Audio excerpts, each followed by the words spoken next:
The death of Queen Mary II, a legacy of love, duty and heartbreak. On the 28th of December 1694, England lost a queen beloved by many, but marked by a life of sacrifice and sorrow. Queen Mary II, only 32 years old at her death, left a complex legacy woven with threads of duty, love and controversy. Beautiful and intelligent, Mary was adored for her gentle grace, yet pulled by conflicting loyalties, from her devotion to her husband and faith to the painful betrayal of her own father. Her story, full of deeply human challenges, reminds us of the often overlooked resilience that she demonstrated amid political and personal turmoil. Mary's journey to the throne was far from simple. Born to James, Duke of York, later King James II, and Anne Hyde, Mary grew up in a kingdom divided by religious strife. Her father's staunch Catholicism set him at odds with England's powerful Protestant aristocracy. Mary and her younger sister Anne were raised Protestant, a choice that would forever set her apart from her father and his ambitions from the Catholic Stuart line. At 15, Mary was married to her cousin, William of Orange, a man respected for his political shrewdness and military prowess, but seen as reserved in courtly circles. Their marriage, arranged for political reasons only, began without love. To Mary, who had grown up surrounded by charming courtiers, William's strict, serious demeanour seemed unapproachable, and his less than striking appearance didn't help matters. But over time, Mary came to see a loyal, moral man beneath William's reserved exterior, and against the odds, she fell deeply in love with him. Their love story, however, was marked by profound sorrow. Shortly after their marriage, Mary suffered a miscarriage after travelling to meet William near his military camp. She was hopeful that her dreams of motherhood would be fulfilled, but her hope faded as one pregnancy loss followed another. The couple's inability to have children was a painful wound in their marriage. The anguish deepened when William formed a close bond with Betty Villiers, one of Mary's attendants. Betty's presence in their lives widened a rift between Mary and William, leaving Mary feeling alone and betrayed by the man that she had grown to love. Mary eventually found some solace in her adopted home in the Netherlands. Despite the tension of court life, she was welcomed and loved by the Dutch people, who admired her gentle spirit and strong character. For a time, she enjoyed relative peace, far from the fractious politics of the English court. But this peace was interrupted by the turbulent events that began unfolding in England. Her uncle, King Charles II, died without legitimate heirs in 1685, and her father James ascended the throne as King James II. James' rule quickly caused rifts. His heavy-handed actions, including severe punishments for dissenters and attempts to push a Catholic succession, alienated many of his supporters. A rebellion led by James, Duke of Monmouth, an illegitimate son of Charles II, was crushed ruthlessly by Mary's father. Witnessing her father's harsh methods likely planted seeds of doubt in Mary's mind, and his autocratic rule only deepened her misgivings. When her father's Catholic wife, Mary of Modena, gave birth to a son in 1688, fears of an unbroken Catholic line on the throne escalated. Suspicions that the new prince was not the royal child, but an impostor, led to a rumour known as the warming pan scandal, with even Mary and her sister Anne believing the tale. The mounting discontent prompted England's Protestant leaders, known as the Immortal Seven, to invite William to intervene. William and Mary returned to England to take the throne from her father in what became known as the Glorious Revolution. Though a revolution without major bloodshed, it tore Mary between her loyalty to her father and her duty to her husband and faith. Yet Mary chose the crown, driven by her commitment to her Protestant faith and a sense of duty. She wrestled with guilt over deposing her father, a burden she would carry throughout her reign. As co-ruler with William, Mary proved a capable leader in her own right. She effectively managed the kingdom during William's frequent absences on military campaigns against Jacobite forces, notably in Ireland. William's victory over her father's supporters at the Battle of the Boyne solidified their hold on the throne, though it did not bring an end to violence or sorrow. The brutal Glencoe massacre in Scotland and a series of other painful events marred William's reign and left a heavy emotional toll on both of their lives.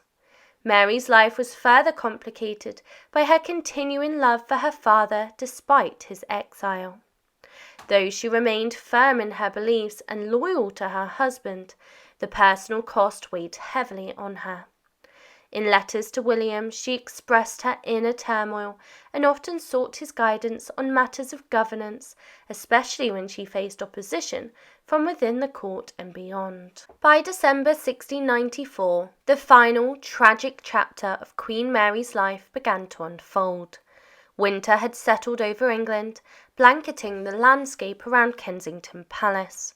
Mary awoke one chilly morning feeling unwell, noticing a small rash on her arms. Though she was accustomed to periodic illness, her suspicions quickly grew. Having avoided smallpox in her youth, unlike many in her family, she recognized the dark potential of this rash. It began as faint spots, but they carried with them a foreboding weight. For days, Mary's anxiety over her symptoms grew until the rash spread and her fears were confirmed. Smallpox was a familiar terror in the 17th century, often devastating entire communities and leaving survivors scarred and debilitated. It had claimed members of the Stuart family before, and Mary understood the gravity of her situation. With remarkable composure, she began to prepare for the worst. She was keenly aware of the precariousness of life and the fleeting nature of power, having seen it play out in her family's turbulent history. Aware that her illness might be fatal, she undertook a solemn ritual of organizing her personal affairs, burning her private letters, and setting her estate in order. It was an intimate, solitary process that seemed to give her a sense of control over her fate in a situation that she could not ultimately alter. William was notified immediately, and upon learning of her illness, rushed to her side. He arrived at Kensington, his concern plain despite his usual restraint. For days he barely left her room, sleeping on a camp bed beside her as she lay fevered and restless. The physicians attending to Mary clung to faint hopes, suspecting at first that she might be suffering from measles. Yet, as days wore on, their optimism faded. Despite every remedy they attempted, her condition continued to deteriorate. The rash grew into painful pustules, and her skin took on a ghastly hue as lesions appeared all over her body. Her face, once admired for its elegance and warmth, became nearly unrecognizable. The infection had seized her entirely, pushing her deeper into suffering. During these agonizing days, Mary showed immense resilience, even as the physician's treatments, meant to draw out the illness, only increased her discomfort. At one point she seemed to rally, she managed to eat, and for a brief moment she could sit up in bed, her weakened body trying to hold on to a faint hope of recovery. But this reprieve was short-lived, and the pallor that returned to her skin signalled the disease's grim progression. Soon the pustules on her skin began to darken rather than heal, an ominous sign that dashed all remaining hope. Mary's case was not the common strain of smallpox, but the rare and always fatal form, which would ravage her body relentlessly. In her final hours, Mary was surrounded by those who loved her, Servants attended to her comfort, physicians made quiet adjustments, and William remained steadfast, watching as she grew weaker. Even as the illness robbed her of her physical strength, Mary maintained a dignity that had defined her reign. She faced the end with a quiet acceptance, fully aware of the legacy that she would leave behind. As dawn approached, the gloom grew still. William, who had been awake for hours, took her hand as her breathing slowed. Gently, as if slipping into a final rest, Mary passed away in the early hours of the morning of the 28th of December, 1694. The news of her death shattered William, a man who had long been regarded as cold and resolute. Those who had known him to be stoic and reserved witnessed a transformation. He broke down into uncontrollable tears, consumed by the weight of his grief. Overcome, he fainted at her bedside, his anguish so profound that even the physicians and attendants, accustomed to death in royal circles, were moved. Friends and courtiers accustomed to unflappable demeanour were stunned by his open sorrow. "The marble weeps," some remarked, struck down by even William's famously stony disposition that had been broken by the loss of his beloved Mary. For William, her death left an irreparable void. The weeks following her funeral found him adrift in grief. Conversations and moments that reminded him of her would leave him shaken. His relationship with Betty Villiers, the lady-in-waiting with whom he had once been close, came to an abrupt end, and he retreated from society. Mary's absence turned his life into a shadow of what it had been. He abandoned the court festivities they had once hosted together, and withdrew into the dark corridors of Kensington Palace. Friends noted that he had grown increasingly morose and irritable, turning to alcohol in moments of despair. William, who had never allowed sentiment to sway his resolve, was undone, haunted by memories of Mary's warmth and grace. He held on for the next several years, but the optimism and vigour that he once exhibited vanished with Mary. By the time his own death in 1702, William was a deeply changed man, aging rapidly and suffering from various health problems. He had once described Mary as his heart and anchor, saying, "From being the happiest of men, I shall now be the miserablest creature on earth." Her death marked not only the end of the Queen's life, but also the unravelling of the man who loved her. Mary was remembered by her contemporaries as a figure comparable to Queen Elizabeth I, a testament to her strength, resilience, and dedication to her kingdom. Though her time as queen was brief, Mary II's life was marked by profound love and equally profound sacrifice. She showed courage and strength in a role that she never fully wanted, balancing loyalty to family, faith, and her husband in ways that continue to inspire. We remember her not only as the beloved queen, but as a woman whose life was shaped by the challenges of love, loss, and duty.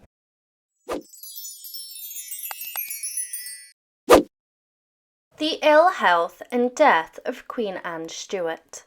Anne endured persistent health challenges throughout her lifetime, with her health deteriorating notably from her 30s onwards, leading to obesity. Despite experiencing 17 pregnancies, she tragically passed away without any surviving children, marking the end of the House of Stuart's reign with her as its final monarch. Queen Anne's reign was marked by a series of health struggles that ultimately contributed to her untimely demise. Afflicted by recurring bouts of gout, she found herself crippled and reliant on mobility aids such as wheelchairs and a type of enclosed chair with poles that allow it to be carried by 2 or more bearers. Despite her efforts to maintain a semblance of activity, her inactive lifestyle led to a noticeable weight gain, further exacerbating her health concerns. In her later years, Anne's physical deterioration became increasingly pronounced, with her appearance reflecting the toll of her ailments. Tragically, her battle with illness culminated in her passing on the 1st of August 1714, leaving behind a legacy marred by the relentless torment of poor health. Anne's last pregnancy concluded tragically on the 25th of January 1700, resulting in a stillbirth. Throughout her life she endured the sorrow of pregnancy loss and stillbirth, having been pregnant at least 17 times spanning over a decade and suffering over 10 miscarriages or stillborn births.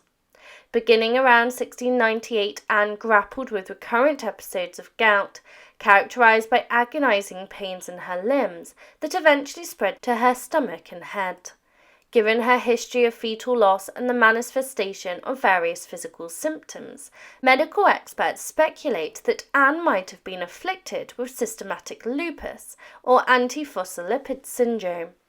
Alternatively, pelvic inflammatory disease could provide a plausible explanation for the onset of her symptoms, particularly as they coincided with her penultimate pregnancy.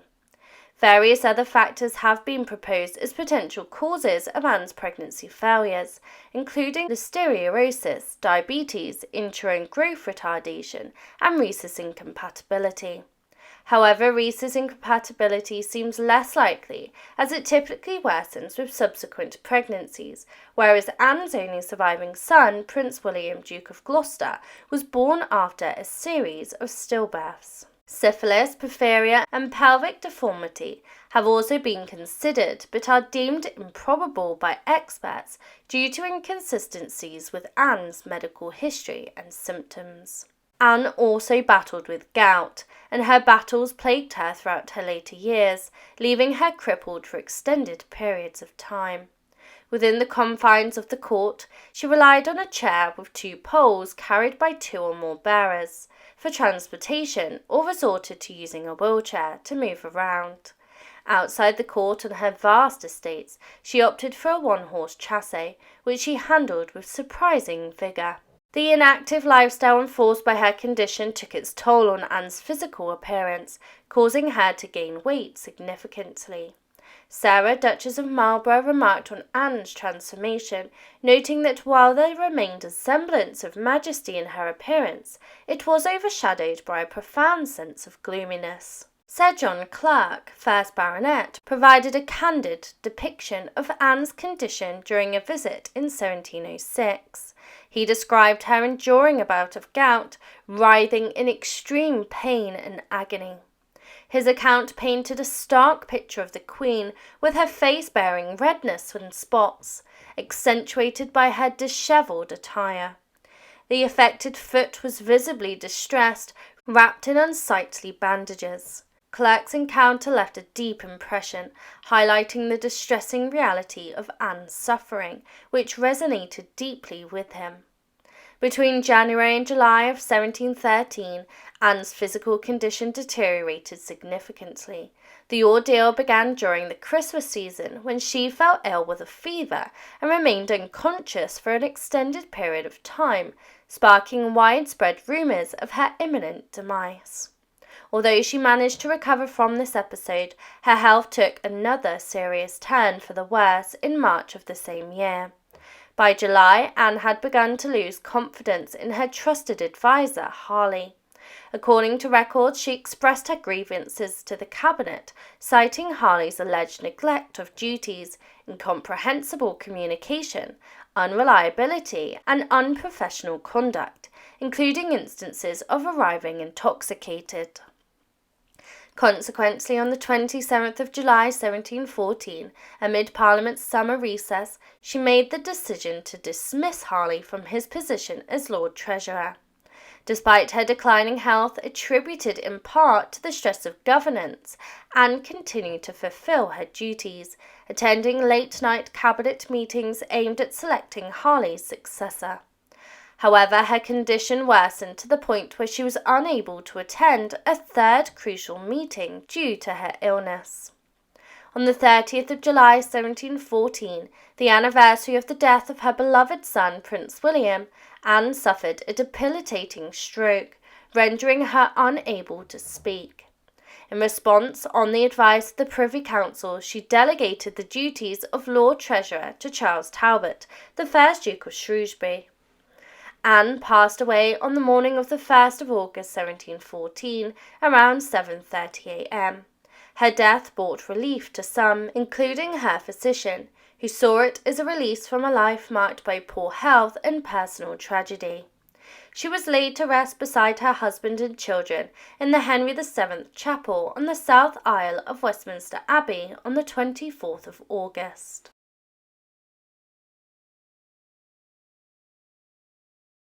The death of Sophia Dortha. Sophia Dortha, also known as the Duchess of Ahlden, passed away on November 13, 1726, at the age of 60.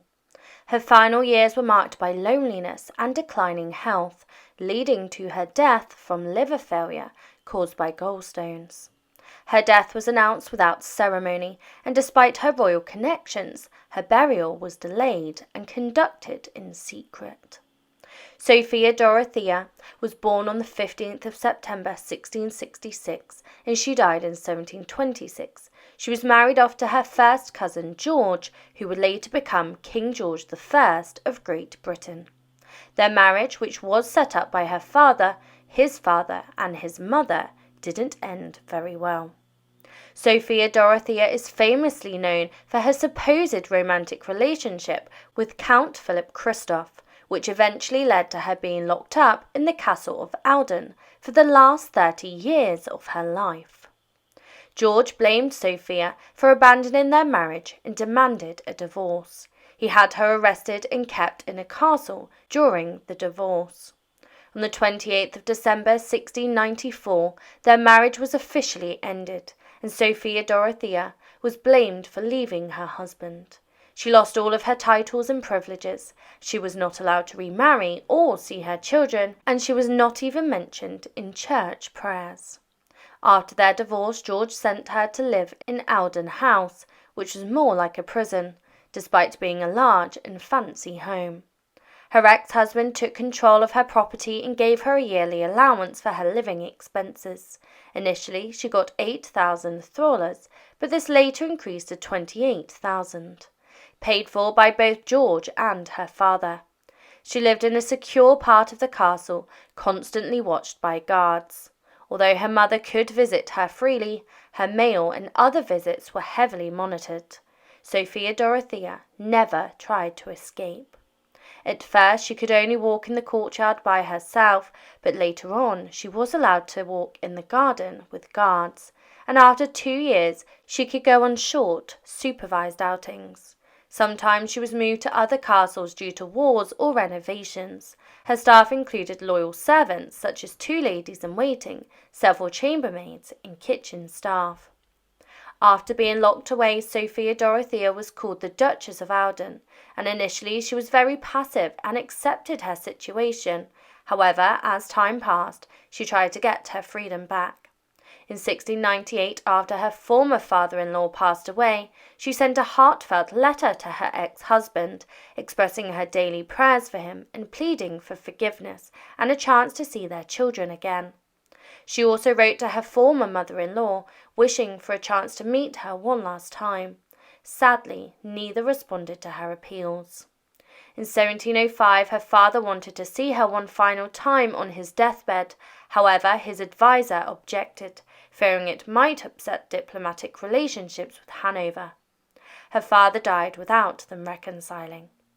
During her time in prison, Sophia Dortha showed her generosity by donating a large amount of money to rebuild the town of Ahlden after a severe fire in 1715. Her mother's death in 1722 left her completely alone. When her daughter, now the Queen of Prussia, visited Hanover in 1725, Sophia Dortha dressed carefully and waited by the window every day, hoping to see her daughter, but she never did. Sophia's later years were marred by health problems. She became significantly overweight, and her well-being was frequently undermined by febrile colds that left her shivering and miserable, along with persistent indigestion that made meals a source of discomfort rather than pleasure. Her physical ailments continued to worsen, culminating in early 1726 when she suffered a debilitating stroke. This marked the beginning of a steep decline in her health. By August of that year, Sophia's condition deteriorated further. She was struck by a severe bout of colic, a painful abdominal condition that confined her to her bed. Griped by intense pain, she became increasingly despondent and refused all forms of food and medical treatment. Her refusal to eat or seek help suggested a deep resignation to her fate, perhaps hastened by the cumulative toll of her illnesses and the isolation that she felt in her later years. Her life came to a quiet end just before midnight on the 13th of November, 1726, at the age of 60. Following her death, an autopsy was performed, which revealed the extent of her internal afflictions. The doctors discovered that she had succumbed to liver failure. Additionally, her gallbladder was obstructed, a condition compounded by the presence of 60 gallstones, a staggering number that underscored the severe underlying medical issues that she'd faced. Sophia Dorotha's death was noted with minimal fanfare. Her former husband, from whom she had been estranged for many years, placed a brief announcement in the London Gazette stating that the Duchess of Ahlden had passed away. Notably, he expressly forbade any public displays of mourning in both London and Hanover, reflecting the continued estrangement and possibly unresolved bitterness between them. His disdain for any form of mourning was further evidenced by his reaction to the news that members of his daughter's court in Berlin had donned black attire in mourning. Reports indicate that he was incensed upon hearing this, although his reasons remain rooted in the complexities of their personal and political histories. In the immediate aftermath of her death, the guards of Ahlden were tasked with handling her remains. They placed her body in a lead coffin and temporarily stored it in a cellar, a stark and somewhat unbefitting resting place for a woman of her station. The initial plan was for a quiet interment in the local cemetery of Ahlden. However, this plan was thwarted by weeks of relentless heavy rain that rendered the cemetery inaccessible. As a result, her coffin was returned to the cellar and hastily covered with sand, a provisional measure that underscored the somewhat chaotic and undignified handling of her burial. It was not until May 1727, several months after her death, that conditions finally allowed for Sophia to be buried. The delayed burial took place without any ceremony, quietly, and without mourning typically afforded to individuals of her rank. The austere and almost forgotten conclusion to her life stands in stark contrast to the complexities and intrigues that had marked her earlier years as a consort caught in the turbulent cross-currents of European nobility.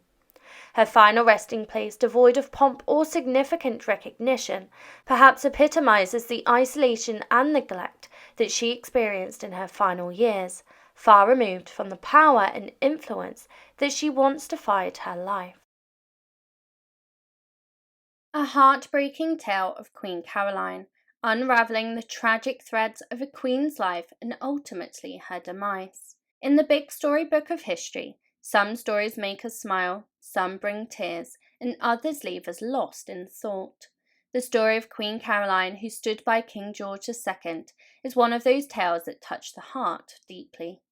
Her life journey, marked by struggles and ending in a terrible tragedy in 1737, is a story we need to explore.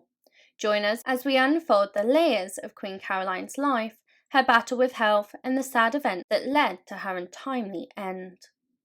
Picture this: Queen Caroline, the partner of King George II, played a big role during his time as king from 1727 to 1760. Even though her time as queen was cut short, her smart mind and strong character won the trust of scholars and the king. King George II even made her regent, showing just how much he trusted her to run the kingdom. Now let's embark on an in-depth exploration of Queen Caroline's health, a profound journey marked by the joys of indulgence and the agonies of physical ailments. Her love for food, a seemingly innocent pleasure, took a toll on her well-being, casting a shadow over her life. Queen Caroline's fondness for the gastronomic delights was well known, and her expanding waistline attested to this love affair with food. Indulging in rich feasts, she embraced the pleasures of the table, not realizing that this culinary delight would unleash a silent adversary, gout. The painful condition attacked her joints, making every moment a challenge, as if the very act of walking was accompanied by a symphony of pain. Yet the trials of Queen Caroline's health didn't stop there. The tale took a heartbreaking turn with her journey through motherhood. 10 pregnancies and 8 childbirths left an undeniable mark on her body, resulting in the emergence of an umbilical hernia. This wasn't merely a physical burden, it became a source of deep embarrassment for the Queen. The hernia made her appearance, casting a shadow over her regal countenance. In response to the physical and emotional pain, she resorted to concealing this blemish beneath specially tailored garments, weaving a narrative of hidden struggles beneath the veneer of royalty. As the sands of time moved forward, Queen Caroline faced a fateful night in 1737, a night that would etch itself into the pages of tragic history. Attending a party, she was compelled to cut short her enjoyment due to excruciating pain in her belly. The ambience of merriment quickly transformed into a scene of distress. Summoning the best physicians available, Caroline's room became a stage for desperate medical interventions. Bleeding, purging, and a daring operation unfolded, the latter conducted without the solace of sleep medicine.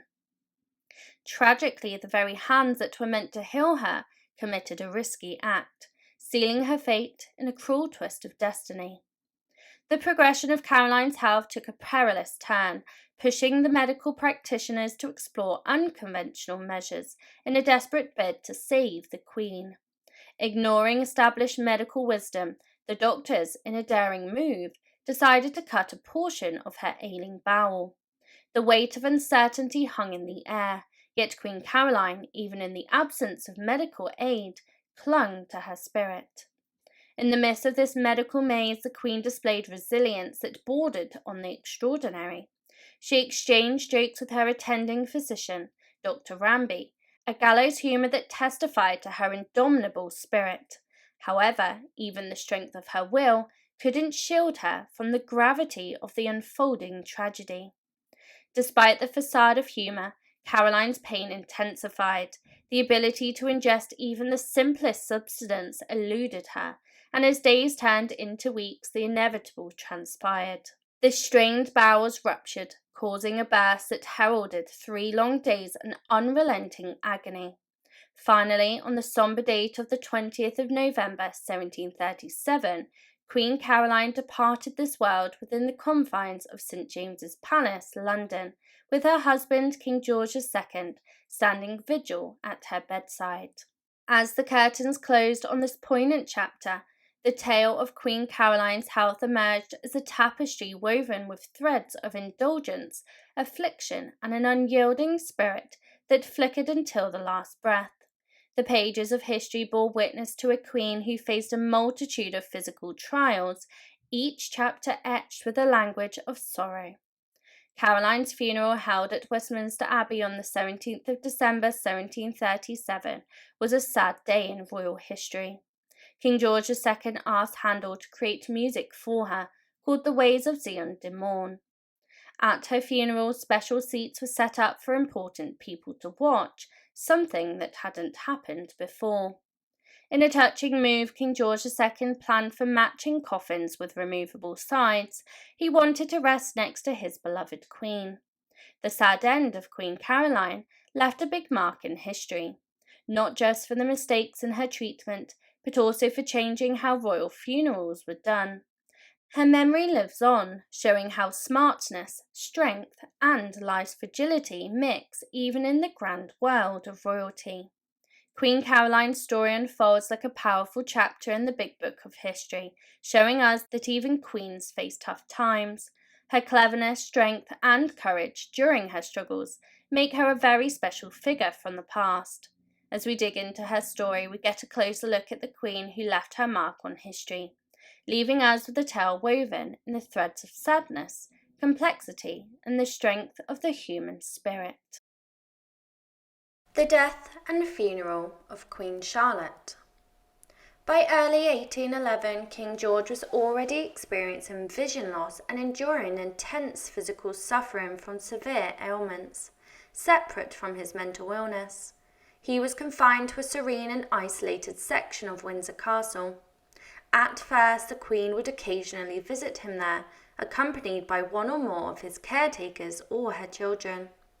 However, his increasingly erratic and peculiar behaviour frightened and saddened her to such extent that she ceased visiting him after the summer of 1812. As her husband descended further into madness, her own demeanour began to change as well. Alongside growing depression, the Queen also underwent frequent and unpredictable mood swings. These ongoing fluctuations in her character strained her relationships with her children, courtiers and close friends. Gradually, Queen Charlotte started to retreat from public life, dedicating more and more of her time to her country residence, Frogmore House, located on the Windsor Castle grounds. During the later years of her life, she did make a significant effort to mend her relationships with her children, including the Prince of Wales. Regrettably, Queen Charlotte never had a particularly strong bond with her granddaughter, who shared her name, Princess Charlotte of Wales. Princess Charlotte held a deep affection for her grandfather, King George, who had always shown her great kindness. However, her grandmother, Queen Charlotte, consistently presented herself as a cold and strict authority figure, beginning from when the princess was a young girl growing up with largely indifferent parents. Despite the strain in their relationship, Queen Charlotte was overjoyed upon hearing the news of her granddaughter's pregnancy. The Queen understood that the child would secure the throne for her husband's family in the next generation. Therefore, the death of the Princess Charlotte during childbirth in November of 1817 was a tremendous blow to the Queen. Her health noticeably began to decline following the loss of her granddaughter and great-grandson. By the spring of 1818, Queen Charlotte started experiencing sporadic seizures without any clear physical explanation according to her doctors. Having reached the age of 74 that May, she was no longer a young woman and was ultimately diagnosed with dropsy. Her strength began to wane, and by summer, walking became increasingly challenging for the Queen. Her joints often ached severely and her legs frequently swelled. In July of 1818, two of her younger sons, who had recently married German princesses, returned to Britain with their new brides. A double wedding ceremony for the royal couples was scheduled to take place at Windsor Castle later that month. The Queen intended to travel from London to Windsor in order to attend her son's double wedding, with the hope of recovering her health at the country retreat, Frogmore House. Unfortunately, her illness worsened during the journey, rendering her too frail and weak to continue. Consequently, her entourage made a stop at Dutch House, also known as Kew Palace, situated within the grounds of Kew Gardens, allowing the Queen to rest and regain her strength. After a few days, as it became evident that the ailing Queen was not improving, it was decided to hold the weddings for the Duke of Clarence and the Duke of Kent in the drawing room of Dutch House on Saturday the 11th of July 1818. The Prince Regent and several of his siblings attended the ceremony, and Queen Charlotte was carefully carried downstairs and placed in a chair that provided her a view of her sons and brides exchanging vows in English. She managed to greet the members of the intimate wedding party and spent a brief moment with them after the ceremony. However, Queen Charlotte's weakness prevented her from attending the elegant outdoor wedding breakfast held in Kew Gardens. As the wedding party made their way into the gardens, the Queen was carried back upstairs to her bedchamber. The Queen and her retinue remained at Kew Palace throughout the summer. Over the following weeks, the Prince Regent and most of her other children visited her. In August, she was carried out to the gardens in her carriage for a short outing on most days, and everyone hoped that she would soon regain enough strength to continue her journey to Windsor Castle. But she remained too feeble and delicate to be transported. Queen Charlotte received care from Sir Francis Milman and Sir Henry Halford, both of whom were appointed as physicians to the King. They periodically provided updates on the Queen's health during her stay at Kew Palace, bulletins that were issued. The Queen has had several hours of sleep again, but it does not appear to have had any visible impact on her state and Her Majesty's condition. Throughout the rest of the summer and early autumn, the unmarried princesses and most of the princes made multiple visits to Dutch House, hoping to uplift their mother's spirits. It seemed that during these visits the Queen was able to mend her relationships with her children, and even the Prince Regent made several trips to Kew during those weeks to spend time with his mother. There were moments when the Queen seemed to rally, and her family held hope that her health was slowly improving. However, tragically, she developed a severe case of pneumonia, which her weakened state made it difficult to combat. On the morning of Tuesday, the 17th of November 1818, the Queen's physicians Milman and Halford issued the following bulletin. The Queen's condition last night was extremely critical and precarious. Her Majesty remains very ill this morning. The same update on the Queen's health was conveyed directly to the royal family, prompting those who could travel to Kew Palace for what they anticipated would be their final visit with their family matriarch. When her family arrived, Queen Charlotte expressed a desire to leave her bed, and her servants carefully carried her to her armchair near the fireplace. Her two eldest sons, the Regent and the Duke of York, were present in her bedchamber that afternoon, accompanied by two of her daughters, Princess Augusta and Princess Mary. They sat together, engaging in quiet conversation for a while, and the Regent sat beside his mother and held her hand. At around 1 o'clock in the afternoon, she took a long breath and passed away. The following day, the following statement was released to the public. Her Majesty passed away around 1 o'clock on Tuesday, the 17th of November 1818, at the age of 74. Her demise resulted from a gradual accumulation of fluid in her limbs and chest, which no medications could alleviate. Despite a lengthy illness, she faced it with remarkable fortitude and resignation, bringing an end to her life. At the time of her death, Queen Charlotte held the record as Britain's longest-serving royal consort. However, she recently relinquished that title when the current Duke of Edinburgh surpassed the tenure, making her the second longest-serving royal consort. Although her husband, King George III, had been alive during her passing, he suffered from blindness, near-deafness, lameness, dementia, and his ongoing mental illness. It remains uncertain whether he was informed of her death, and even if he had been, his ability to comprehend such news would have been highly unlikely.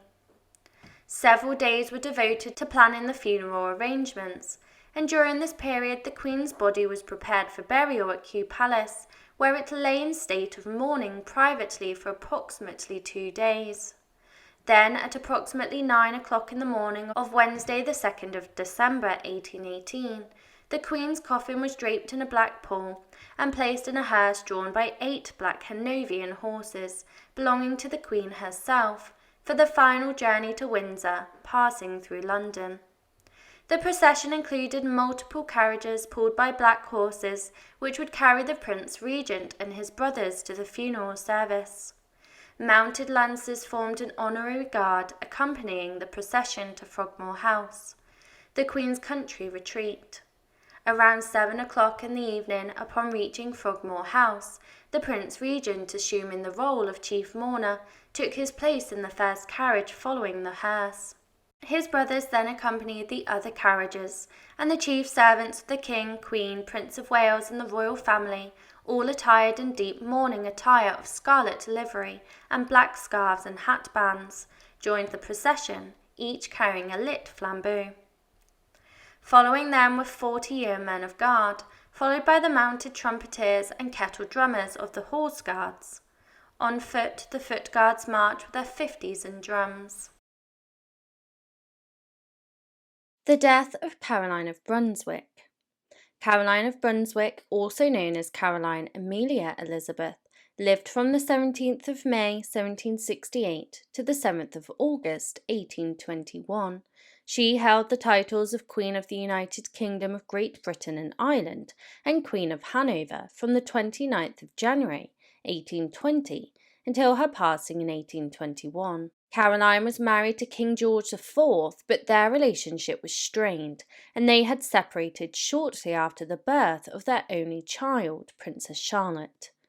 Caroline was originally engaged to her cousin, George, Prince of Wales, whom she had never met prior to their engagement. Despite George's existing illegal marriage to Maria Fitzherbert, he married Caroline in 1795. However, rumours about Caroline having affairs and illegitimate children led to an inquiry into her personal life in 1806, though it was concluded that there was no evidence to support these claims. Despite this, Caroline's access to her daughter remained restricted. Caroline of Brunswick experienced a swift downfall from her once high-standing position. Her erratic behaviour during George's coronation led to a rapid decline in her popularity among the people, who openly mocked and jeered her as she left the coronation venue. However, this marked only the onset of her troubles.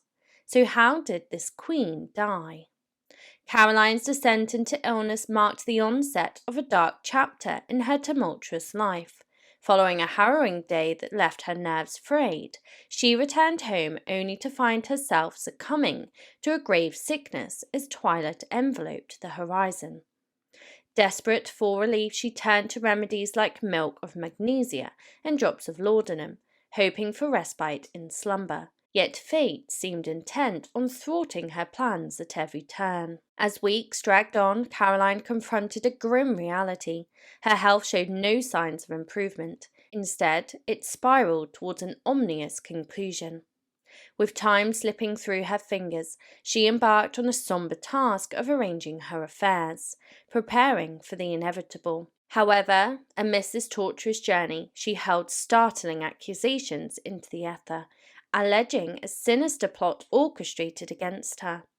Throughout her ordeal, Caroline adamantly professed suspicions of poisoning, igniting murmurs that pointed accusatory fingers towards none other than King George IV himself. The timing of her affliction seemed too convenient, fueling speculation that it served the monarch's interest to rid himself of his troublesome consort. Nevertheless, historical inquiry has yielded alternative explanations, shrouding the truth in enigma. While Caroline's own physicians diagnosed her with an intestinal obstruction, wreaking havoc upon her body, contemporary experts talk about the possibility of a clandestine battle with cancer. Regardless of the precise nature of her affliction, her demise unfolded as a poignant tragedy, leaving behind a legacy strained with intrigue and sorrow. On a fateful August night, the clocks tolled the hour of 10:25 p.m., marking the untimely passing of Caroline of Brunswick within the confines of her residence. In the twilight of her 53rd year, she departed from this world, leaving behind a legacy packed with scandal and strife, a testament to the tempestuous existence that she led.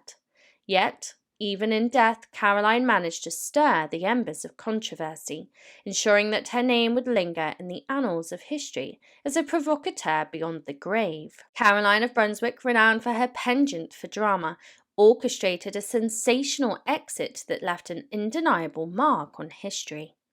Prior to her departure, she meticulously purged her possessions, consigning her memoirs, notebooks, and letters to flames, ensuring that King George IV would never unearth her most guarded secrets to tarnish her reputation. Yet her posthumous manoeuvres surpassed even this audacious act. With a flair for the dramatic, Caroline meticulously choreographed the details of her funeral, leaving behind a final decree that epitomized her defiance. The inscription she prescribed for her tombstone epitomized her unyielding spirit. Here lies Caroline, the injured Queen of England, serving as an enduring reminder of her unwavering resistance against the injustices inflicted upon her by the king. However, her defiance did not cease with her passing. In a final act of rebellion, Caroline incited tumult even in her death. As her funeral procession traversed the streets, ministers of George's regime diverted the route in anticipation of unrest among her mourners. Yet this manoeuvre backfired spectacularly, incensing the crowds further. Street chaos ensued, and enraged commoners pelting the honour guard with projectiles, resulting in the tragic loss of 2 civilian lives. Although unconventional, this tumultuous display of emotion resonated deeply with Caroline's penchant for the dramatic. Caroline's tumultuous saga transcended her era, captivating the imagination of contemporaries and posterity alike. The bitter feud between her and George seized the collective consciousness of the UK, permeating every part of society. William Hazlitt, a prominent critic of the time, remarked on the pervasive influence of their discord, noting its profound impact on the fabric of the nation. Caroline's life, though brief, was a canvas painted with the vibrant hues of drama and intrigue. Her illness marked the final act of a tumultuous existence, where suspicions and accusations intertwined with the harsh realities of mortality. In her passing, she left behind a legacy that transcended the confines of her era, etching her name undeniably into the pages of history as a figure whose enigmatic presence continues to captivate generations to come. The death of Queen Adelaide. In the twilight of her life, Queen Adelaide was besieged by illness that reflected the turbulent times that she lived through. Though she briefly recovered from a serious illness in April 1837, her health troubles continued to shadow her life. Her devoted presence beside her ailing husband, King William IV, until his death in June 1837, exemplified her enduring strength amidst personal suffering. As a Queen Dowager, Adelaide's battle with chronic illness persisted, leading her to frequently move in search of a healthier environment. Despite these efforts, she spent her final years very poorly, her life marked by both the compassion she showed to others and her own physical frailties. In the spring of 1837, Queen Adelaide faced a dire health crisis that nearly claimed her life. At the same time, she was enduring the emotional strain of being with her mother in her final moments in Menningen. Miraculously, she managed to recover from her own illness. However, only a few months later, her husband, King William IV, began to succumb to his own grave health issues.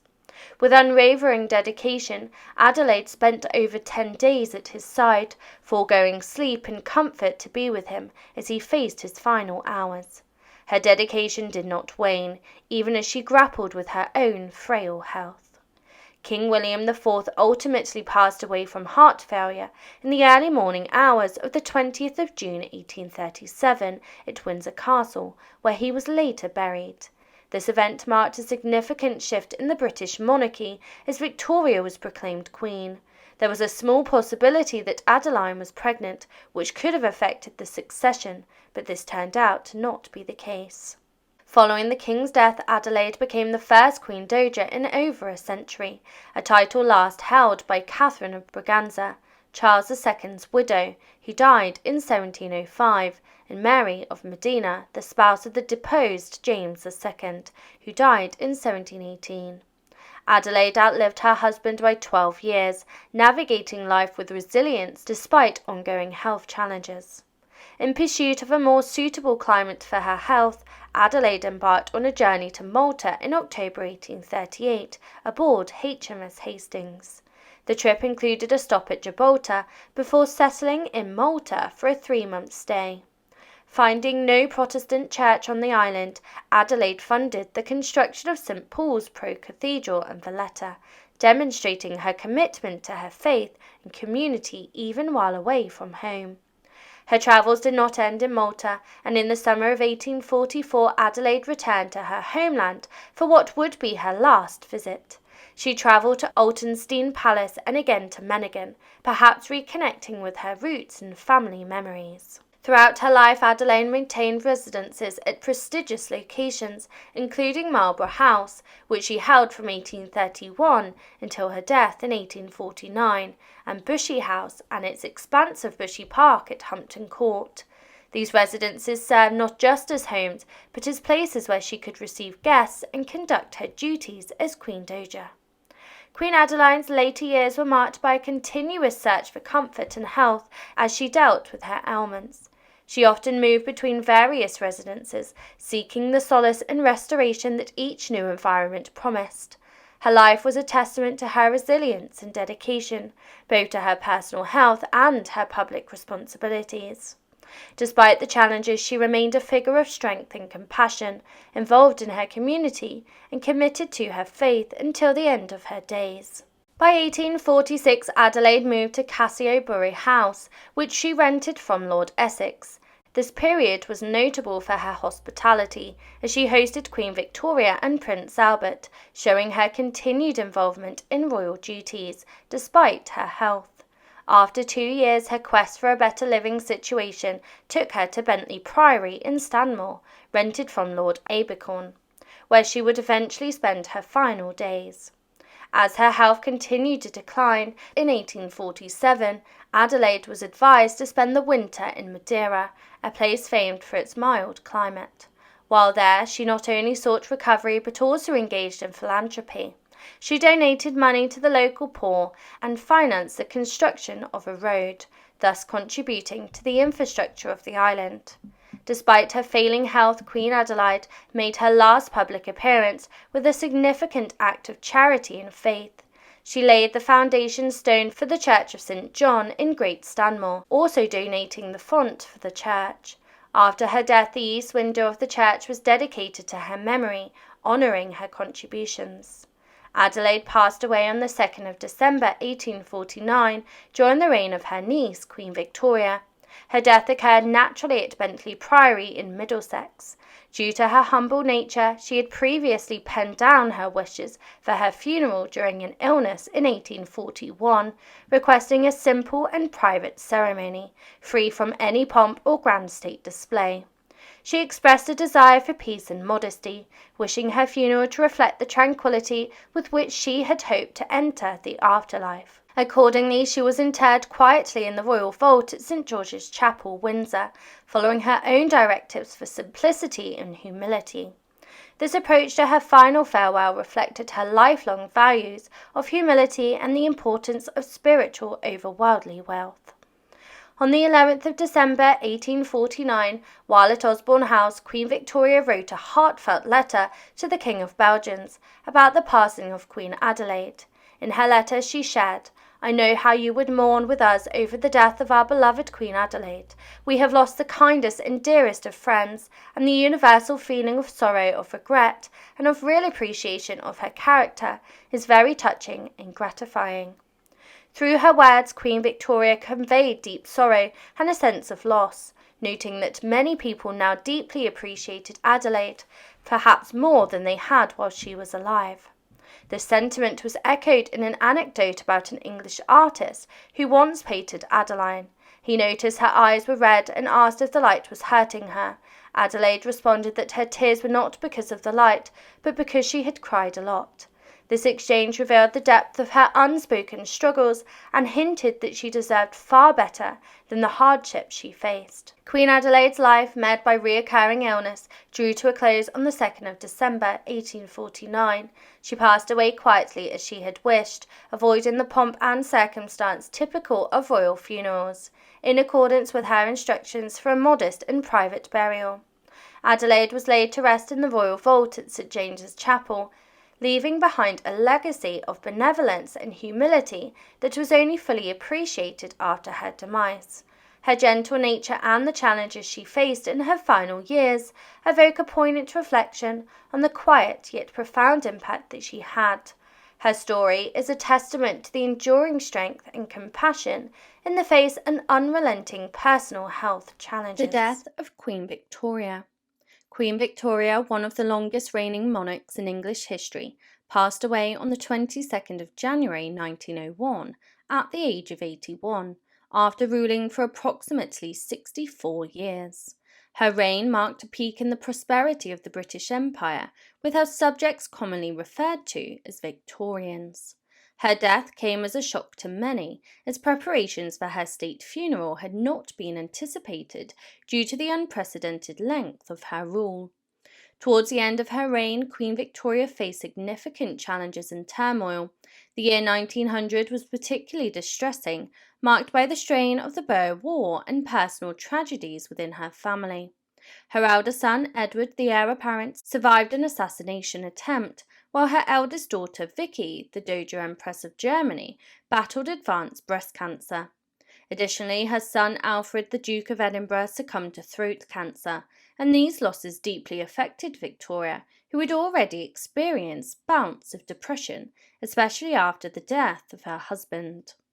As Victoria's health declined, she experienced weight loss, decreased appetite, and deteriorating eyesight, eventually becoming wheelchair-bound and confused. Reflecting on her declining health, she expressed sadness and resignation, acknowledging her imminent passing. Queen Victoria, once a formidable ruler of the British Empire, was now facing the end of her reign and her life with a heavy heart. 3 weeks into 1901, Queen Victoria passed away at Osborne House, her residence on the Isle of Wight. Following her death, Osborne House underwent a strict lockdown, with no one allowed to leave the premises for a brief period. Phone lines were disconnected and a crowd gathered outside the gates. A note on the bulletin board announced the Queen's passing at 6:30 p.m., surrounded by her children and grandchildren. The news of her death surprised many, as her reign had been enduring, leaving preparations for her state funeral uncertain. Despite official denials of her illness, Dr. James Reed, who attended to Victoria's health for 2 decades, recognised her impending demise. The cause of Queen Victoria's death has long been debated. While she suffered from rheumatism and poor eyesight, it was a series of strokes after the 17th of January that led to her decline, causing delirium and pain. As her condition worsened, the royal family was summoned to Osborne House, where preparations for her succession were made. Surrounded by her loved ones and clergy, Queen Victoria passed away, leaving behind a legacy that would endure for generations. Prayers and hymns filled the room as Queen Victoria lay on her deathbed, surrounded by her closest family members. Despite her consciousness, her failing eyesight left her unable to see. Each family member kissed her hand and bid their farewells in their own way, while the clerics continued their chants in a futile attempt to rally her. The cause of Victoria's death remains a subject of debate, with some attributing it to a series of strokes that she suffered, while others believe it was simply due to old age and frailty. Regardless, her declining health was evident for some time, marked by her loss of appetite, exhaustion, and confusion. Following her passing, confusion arose regarding the planning of her funeral, as her unprecedented reign left no precedent for such arrangements. Despite her expressed wishes against it, a death mass was ordered by Kaiser Wilhelm, and additionally, logistical mishaps such as the forgetting of a coffin and subsequent delays occurred during the transportation of her body to London. Victoria's body was prepared for burial by her doctor and dresser, who refused embalming and instead used charcoal to mitigate odour and moisture. She was dressed in a white silk gown, adorned with symbolic items, and sentimental objects were placed inside her coffin, including a lock of hair from her close friend John Brown. Her funeral procession, marked by military honours and solemn ceremonies, reflected the magnitude of her reign. Finally, as her body was lowered into the vault at Frogmore, both Kaiser Wilhelm II and Edward VII knelt beside her coffin, paying their respects to the woman who once symbolised immense power, but passed away surrounded by her loved ones. The death of Queen Alexandra. The final rites for Queen Alexandra, previously known as Princess Alexandra of Denmark, took place on Friday, the 27th of November in 1925 at Westminster Abbey, after her passing on the 20th of November that year. She was the widow of King Edward VII and the mother of King George V. Queen Alexandra retained a youthful appearance even in her later years, but the toll of age became evident during the First World War. Her international travels ceased and her health began a gradual decline. In 1920, she suffered from a burst blood vessel in her eye, resulting in temporary partial blindness. Towards the latter part of her life, her memory and ability to communicate became increasingly affected. On the day prior to her demise, reports emerged that Alexandra experienced a seizure around 11 a.m. As the day progressed on the 20th of November, a gathering of her closest family members, including her 3 daughters, the Queen of Norway, the Princess Royal, and Princess Victoria, along with her grandson Prince Henry, had assembled by 1 p.m., coinciding with her descent into unconsciousness. Observing her deteriorating condition, medical aid was administered in the form of oxygen by 4:15 p.m., although her strength continued to wane. At 5:25 p.m. that very day, at Sandringham House, she passed away from a heart attack, a mere 11 days prior to reaching her 81st birthday. Her son, King George V, her daughter-in-law, Queen Mary, and several other members of the royal family were present during her final moments. Subsequently, her 2 eldest grandsons, the Prince of Wales and the Duke of York, who were en route via train, arrived at 6:45 p.m. Following the announcement of her death, flags across the nation were lowered to half-mast as a sign of respect, except at Windsor Castle, where the Union Jack remained raised, adhering to the royal protocol, which stipulates its descent upon the passing of a reigning sovereign. In a mark of mourning, various entertainment events, including those involving music and dance, were cancelled by numerous West End hotels in London, while the BBC interrupted its usual programming to pay homage to the departed Queen. In a poignant display of national recognition, Prime Minister Stanley Baldwin promptly presented a motion of condolence in the House of Commons, a gesture that received heartfelt agreement from the Leader of the Opposition, Ramsay MacDonald. Additionally, the Grenadier Guards marched in the Horse Guards Parade, their colours draped in sombre mourning, symbolising the nation's collective grief and respect for the late Queen Alexandra of Denmark.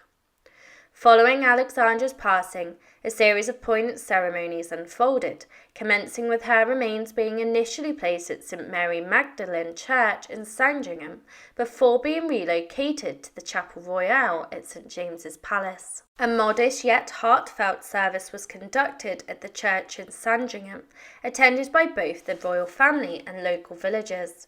Mourners respectfully paid their final respects by filing past the adorned coffin, veiled in her personal banner at arms. The solemn procession commenced in Sandringham, where her coffin, draped in regal emblems, was conveyed to Wolverton railway station. In a sombre yet reverential display, the King, the Queen, the Prince of Wales, the Duke of York, and a host of mourners solemnly followed the cortege, with estate workers and villagers eventually joining this sad march. In London, a grand procession was orchestrated from St James's Palace to Westminster Abbey. The entire route was adorned with military personnel paying their respects, as the gun carriage carrying the coffin traversed key areas like the Mall, Horse Guards Parade, and Whitehall. Detachments from various regiments participated, accompanied by poignant gun salutes. The poignant sight of royalty walking and mourning behind the coffin included the King in a Field Marshal's uniform, along with the Kings of Belgium, Denmark and Norway, the Prince of Wales, the Crown Prince of Norway, and other royal princes. The Queen of Norway, the Queen of Spain, and the royal princesses made their way directly to the Abbey. Pallbearers were chosen from the King's Company of Grenadiers. The highly ceremonial funeral took place at the Abbey on the 27th of November 1925 at 11:30 a.m, conducted by the Archbishop of Canterbury. The congregation included cabinet members, diplomats and high commissioners. The order of service comprised poignant selections of hymns such as Now the Labourer's Task is Over and On the Resurrection Morning, and the moving anthem, Give Rest, O Christ. Following the formal funeral service, Alexandra lay in state at the Abbey, permitting the public to pay their respects on the 27th of November.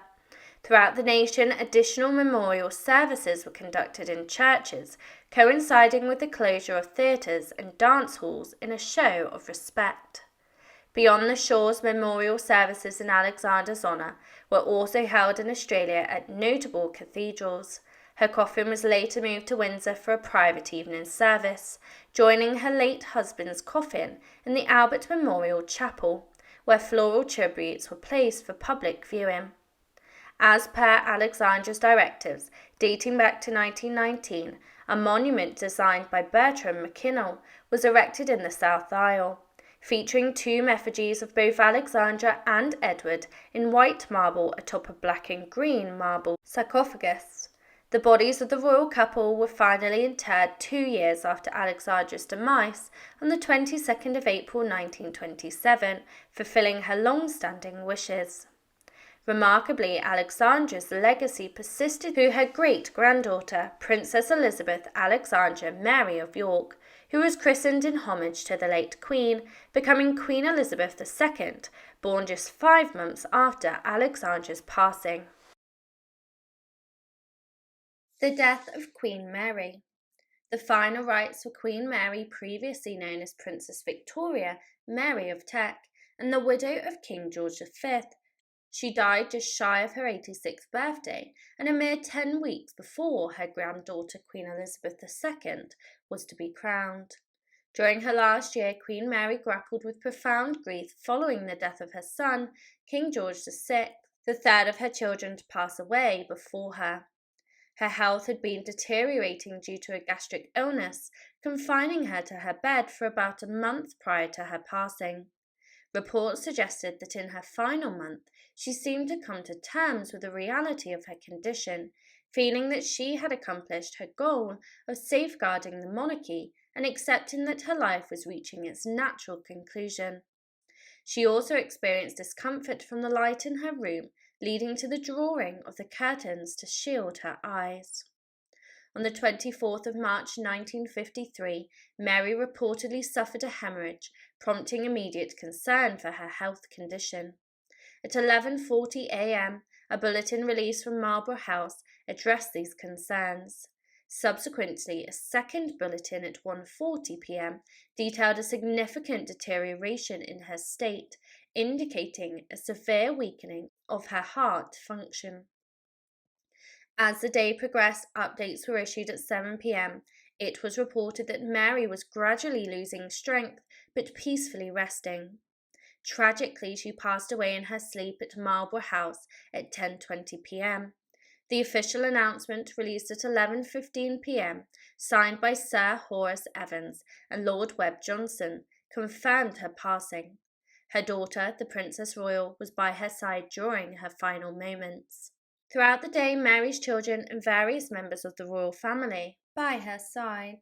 The Duke of Windsor, her eldest son, had visited her twice that day and returned to Marlborough House shortly after her passing. Both the Princess Royal and the Duke of Windsor had curtailed their holiday in the United States and the West Indies due to their mother's worsening condition.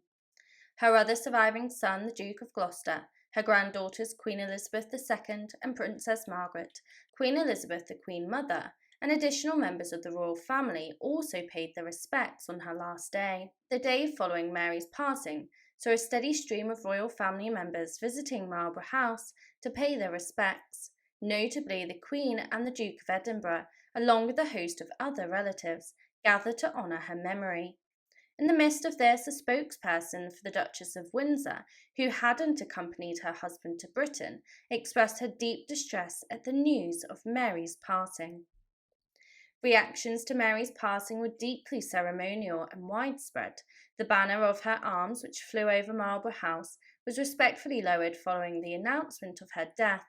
Across government buildings and warships in the UK and throughout the British Commonwealth, flags were flown at half-mast as a sign of mourning, remaining so after her funeral.